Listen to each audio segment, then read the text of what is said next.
साथियों, आज हम बात करेंगे UPP re exam mock test जो आरडब्ल्यूए पर 21 जुलाई 2024 को हुआ था। उसी के हिंदी के प्रश्नों को आज हम हल करेंगे मात्र 10 मिनट में। हिंदी का सॉल्यूशन। चलते हैं अपने अगले स्टेप पर। सबसे पहले माता सरस्वती को सादर प्रणाम और इनके चरणों में नमस्कार। अपने अगले प्रश्न पर चलेंगे। चर्चा शब्द से बना विशेषण। चर्चा से बना विशेषण, तो इसका राइट आंसर हो जाएगा ऑप्शन नंबर सी। जैसे चर्चित व्यक्ति, व्यक्ति विशेष है और इसका चर्चित विशेषण। अगले प्रश्न पर चलते हैं। पुस्तक के बिना कैसे पढ़ोगे में संबंध बोधक अव्यय कौन सा है? तो जो इसमें संबंध बता रहा है तो इसका राइट आंसर हो जाएगा बी। जैसे पुस्तक के बिना, तो संबंध बता रहा है ना कि इस पुस्तक के बिना कैसे पढ़ोगे। इसका राइट आंसर बी हो जाएगा। निम्न विकल्पों में पुल्लिंग शब्द कौन सा है? तो इसमें स्त्रीलिंग, जैसे अब सेना आ रही है, ये स्त्रीलिंग है। मणि अच्छी है, स्त्रीलिंग है। धरती हरियाली है। आप अच्छा अच्छी लगा के देख सकते हैं। कुटुंब अच्छा है। राइट आंसर इसका बी हो जाएगा। अगले प्रश्न पर चलेंगे। मैंने मेरे को सुधार लिया है वाक्य में किस प्रकार की अशुद्धि है?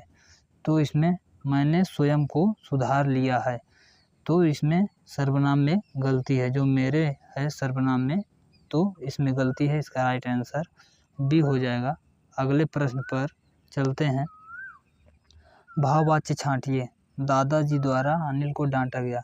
इसमें तो कर्मवाच्य है, ये गलत हो गया। तोते से उड़ा नहीं गया। इसका राइट आंसर बी, क्योंकि आपको पता है भाववाच्य में ज़्यादा करके प्रश्न ऐसे आते हैं कि उसमें निषेधात्मक क्रियाओं का होना पाया जाता है।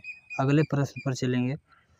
दिए गए विकल्पों में से अवनी का विरुद्धार्थी, मतलब अवनी मतलब पृथ्वी, तो इसका विलोम शब्द हो जाएगा आकाश।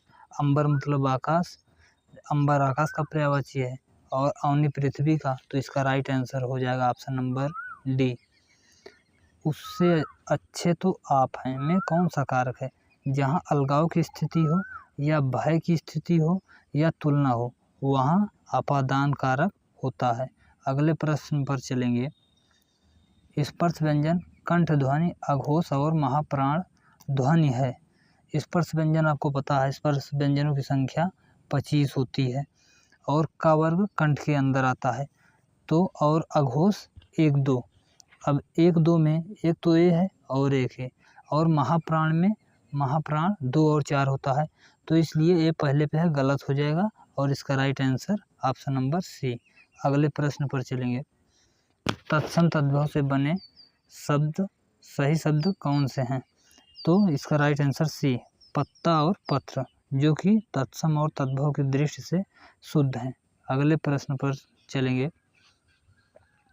प्रत्युत्पन्न शब्द में प्रयुक्त उपसर्ग, तो प्रति प्लस उत्पन्न, तो इसका राइट आंसर बी होगा। अगले प्रश्न पर चलते हैं। इनमें एक शब्द घोड़ा का पर्यायवाची शब्द नहीं है। सैंधव भी घोड़ा का पर्यायवाची है, घोटक भी घोड़ा का पर्यायवाची है और तुरंग भी। अस्म मतलब पत्थर होता है, इसलिए इसका राइट आंसर हो जाएगा अस्म, जो कि घोड़े का पर्यायवाची नहीं है। देश विदेश से घूमने वाले कश्मीर पहुँचे, तो इस रेखांकित शब्द का एक अर्थ बताइए। तो रेखांकित शब्द का एक अर्थ देश विदेश से घूमने वाले, तो इसका राइट आंसर हो जाएगा पर्यटक, ऑप्शन नंबर सी। इन शब्दों में गुण संधि किसमें है? तो महाधन इंद्र मतलब महेंद्र में गुण संधि है। आपको पता है कि जहाँ भी एक मात्रा दिख जाए ऊपर, वहाँ 90% चांस होता है कि गुण संधि हो। यशोदा में विसर्ग संधि है। अगले प्रश्न पर चलेंगे। जगन्नाथ में व्यंजन संधि है। समास, और इसमें तथायो में दीर्घ संधि, तथायो में वृद्धि संधि है, इसमें वृद्धि संधि है, तथायो में वृद्धि संधि है। अगले प्रश्न पर चलेंगे। समास योजना की दृष्टि से इनमें से एक अशुद्ध वाक्य है। सत सही मतलब 700 दोहे वाली कविता, तो यह द्विगु समास में आएगी। हाँ, ए भी सही है। तुलसी द्वारा कृत तुलसीकृत तत्पुरुष समास, ए भी सही है। मंदोदरी मतलब बहुब्रीहि समास, ये भी सही है। रावण की पत्नी अर्थात तीसरे तरफ इशारा कर रहा है। बहुब्रीहि में कोई पद भी प्रधान नहीं होता। मरणासन मरने के समीप, इसमें भी तत्पुरुष होना चाहिए, तो अव्ययी भाव समास दिया है, इसलिए इसका राइट आंसर हो जाएगा ऑप्शन नंबर डी। बाकी सभी गलत हो जाएंगे। अगले प्रश्न पर चलेंगे। शायद पिताजी आ जाएं, शायद मतलब संदेह हो रहा है ना, तो इसका राइट आंसर हो जाएगा संदेहार्थक, ऑप्शन नंबर बी। निम्न वाक्यों में अशुद्ध वाक्य का चयन कीजिए। मैंने आपके लिए शहर के अच्छी होटल से खाना मंगवाया, इसका right answer option number A. अच्छी नहीं, मैंने आपके लिए शहर के अच्छे होटल से खाना मंगवाया। अच्छी नहीं, अच्छे होना चाहिए था। हेमा मुझसे प्यार करती है, ये भी सही है, ये भी सही है और ये भी। संजय देखने में सुंदर लगता है। अपने आगे के प्रश्न पे चलेंगे। देख सुदामा की दीन दशा, करुणा करके करुणा निधि रोए में कौन सा रस है? तो इसमें करुण रस है, क्योंकि जब सुदामा को श्री कृष्ण जी ने देखा तो उनकी आंखों में आंसू आ गए, शोक का भाव प्रकट हुआ, तो इसमें करुण रस होगा। मैं आपको बता दूं, मैं पहले उन प्रश्नों को हल करा रहा हूं जो मेरे यूपी पुलिस मॉक टेस्ट में सही हुए थे, और उसके बाद अंत में वो प्रश्न रखे हैं जो मेरे से गलतियां हुई थी, तो इसके बाद उसे भी देखेंगे। घनाक्षरी छंद है, यह एक वार्णिक छंद है। अपने अगले प्रश्न पर चलेंगे। 8 कनौजिया 9 चूल्हे लोकोक्ति का अर्थ क्या होता है? तो 8 कनौजियां हैं और 9 चूल्हे, इसका मतलब है अलगाव की स्थिति। अगले प्रश्न पर चलेंगे। सूरदास के गुरु कौन हैं?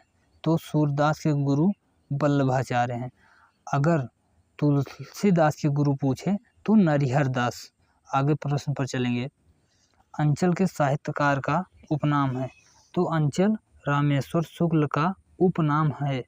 अगले प्रश्न पर चलेंगे। भोर का तारा एकांकी के लेखक, तो इसका राइट आंसर हो जाएगा जगदीश चंद्र माथुर। आप इसको आगे प्रश्न पर चलेंगे। सदा एक वचन में प्रयुक्त होने वाला शब्द, तो अब हमारे वो प्रश्न आ गए हैं जो मॉक टेस्ट में मुझसे गलत हो गए थे। तो सदा एक वचन में प्रयुक्त होने वाले शब्द सहायता, ये सदैव एक वचन में प्रयुक्त होता है। अगले प्रश्न पर चलते हैं।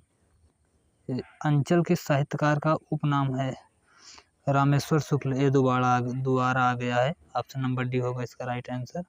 अंचल के साहित्यकार का उपनाम है रामेश्वर शुक्ल। अगले प्रश्न पर चलेंगे। भोर का तारा एकांकी के लेखक, ये दोबारा लग गया है। अगले प्रश्न पर। भोर का तारा एकांकी के लेखक जगदीश चंद्र माथुर। मनोविकार सूचक शब्दों, वाक्यांशों तथा वाक्यों के अंत में किस चिन्ह का प्रयोग होता है? जैसे हाय, ओ, अरे, ये विस्मयादि बोधक के अंदर आएगा, जिससे मन के विकार उत्पन्न होते हैं, जैसे ओ। अगले प्रश्न पर चलेंगे। इसका राइट आंसर ये हो जाएगा जलेबी में मिठास अधिक है। रेखांकित शब्द का विशेषण बताइए। मिठास, जैसे इसका विशेषण होगा मीठा, जैसे मीठा फल, मीठा बैर, मीठा आम, तो इसका right answer option number C. अगले प्रश्न पर चलेंगे। निम्नलिखित वाक्यों में से पूर्ण वर्तमान काल को स्पष्ट कीजिए, तो इसका राइट आंसर हो जाएगा ऑप्शन नंबर ए। अब हमारे पढ़ने का समय हो गया है, मतलब समय पूर्ण वर्तमान काल समाप्त हो गया है, मतलब अब हो गया है। वह घूमने जा रही है, ये भी गलत। वह पढ़ रहा था, ये तो भूतकाल का है। मैं बाहर जाऊंगी, भविष्यकाल। अपने अगले प्रश्न पर चलेंगे। निम्नलिखित में से किस स्वर को समृद्ध स्वर माना गया है? संयुक्त स्वर माना गया है। निम्नलिखित में से किस स्वर को संयुक्त स्वर माना गया है? तो संयुक्त स्वरों की संख्या 4 होती है, ए, ऐ और ओ, औ। तो इसका राइट आंसर डी हो जाएगा। मैंने गलत कर दिया था मॉक टेस्ट में। अपने अगले प्रश्न पर चलेंगे। उपमा अलंकार क्या है? भिन्न पदार्थों का सादृश्य प्रतिपादन, ऑप्शन नंबर ए। आज की अगले प्रश्न पर चलेंगे। कौन सा शब्द घर के लिए प्रयुक्त नहीं होता? तो इसमें मैंने गधा लगा दिया था, जो कि मेरा क्वेश्चन गलत हो गया था। इसमें घर का प्रयुक्त नहीं होता, तो खारा खर के लिए नहीं प्रयुक्त होता, बाकी सभी खर के लिए प्रयुक्त इसके अर्थ हैं। अगले प्रश्न पर, बघेली बोली किस क्षेत्र में बोली जाती है? आपको पता है अवधी, बघेली, छत्तीसगढ़ी ये 3 बोलियां पूर्वी हिंदी के अंतर्गत आती हैं, जो कि बघेली बोली जबलपुर में बोली जाती है। आज का लास्ट प्रश्न, सड़कें चौड़ी बनाई गई, इसमें चौड़ी क्या है? तो मैंने पूरा करतल लगा दिया था, मुझे समझ नहीं आ रहा था इसमें क्या होगा, तो इसका राइट आंसर है बी, पूरक। मैंने इस वीडियो में गद्यांश के क्वेश्चनों को नहीं हल लिया है, आप उसे देख सकते हैं, RWA पर मॉक दिए होंगे तो, जो कि मैंने उस प्रश्नों को हल करा दिया है। मुझसे भी गलतियां कुछ हो गई थी, जो कि 21 जुलाई 2024 का है ये मॉक टेस्ट। आप अगर नहीं दिए होंगे तो पहले मॉक टेस्ट दे लीजिएगा, तभी इस वीडियो को देखिएगा। तो आज के लिए बस इतना ही। जय हिंद, जय भारत। वीडियो अच्छी लगी हो तो लाइक एंड सब्सक्राइब ज़रूर करना चैनल को।